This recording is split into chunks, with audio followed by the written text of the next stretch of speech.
চাল গম নয়, রেশনে নগদ দিতে চায় কেন্দ্র। আগামী দিনে দেশ থেকে কি রেশন ব্যবস্থা তুলে দেওয়ার পরিকল্পনা করছে কেন্দ্রের নরেন্দ্র মোদী সরকার? রেশনে বিনামূল্যে খাদ্য সামগ্রীর পরিবর্তে উপভোক্তাদের অ্যাকাউন্টে সরাসরি নগদ পাঠানোর রাস্তায় হাঁটবে কি কেন্দ্র?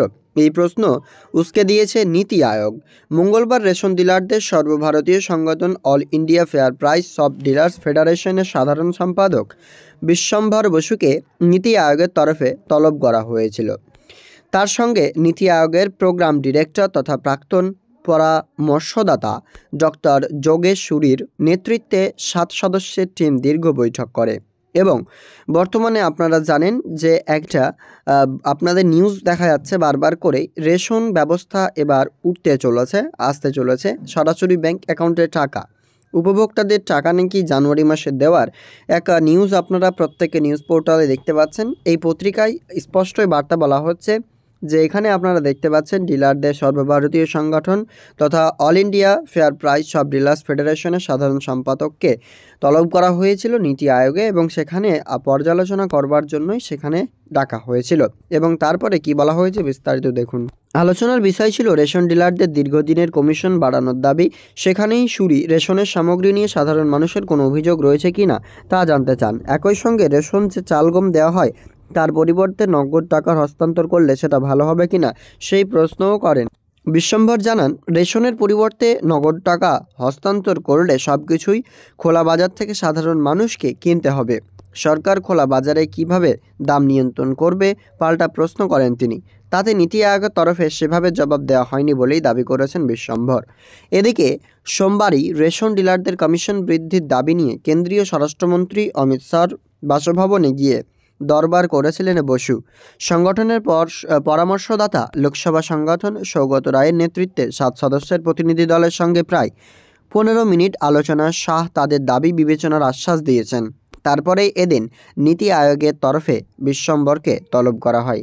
সেখানে রেশন ডিলারদের আয় বৃদ্ধির বিকল্প উপায় খুঁজতে উপভোক্তাদের কাছ থেকে কমিশন হিসেবে টাকা কেটে নেওয়া যায় কিনা সেই প্রশ্নও করা হয়েছে নীতি আয়োগের তরফে।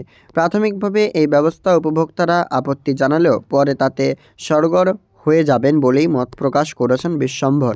উল্লেখ্য, অ্যাকাউন্টে সরকারি প্রকল্পের টাকা সরাসরি হস্তান্তর মোদী সরকারের অন্তত পছন্দের বিষয়।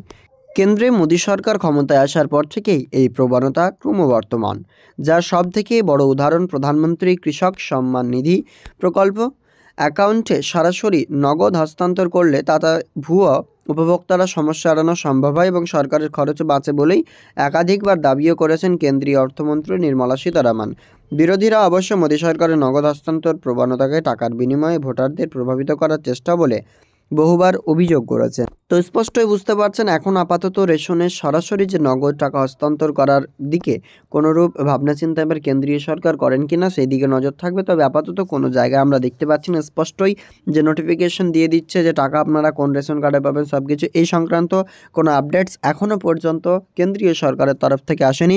রেশনের যে নতুন পরিবর্তন তথা এবার চাল গম আটা এই সমস্ত সামগ্রী না দিয়ে সরাসরি ব্যাংক অ্যাকাউন্টে টাকা, তা শুধুমাত্র নিউজ পত্রিকায় দেখতে পাচ্ছেন। তবে কেন্দ্রীয় সরকার এখনও পর্যন্ত আপনাদের সরাসরি আশ্বাস দেননি এবং সেই বিষয়ে কিন্তু পর্যালোচনা করার পর দাবি করা হয়েছে সেগুলোভাবে টাকা দেওয়া কিন্তু আপাতত দৃষ্টিতে যাবে না।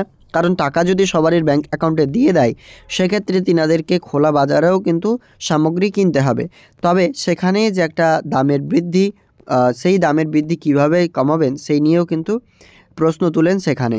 এবং পরবর্তীতে আমরা জানতে পারছি যে এই যে নতুন স্কিমের বিষয়ে আলোচনা করা হয়েছিল তা কিন্তু আপাতত চালু হচ্ছে না, পরবর্তীতে হলে আপনাদেরকে জানিয়ে দেওয়া হবে। তাই আমাদের আজকের আপডেট এ পর্যন্তই, দেখা হবে নেক্সট আপডেটে। ধন্যবাদ।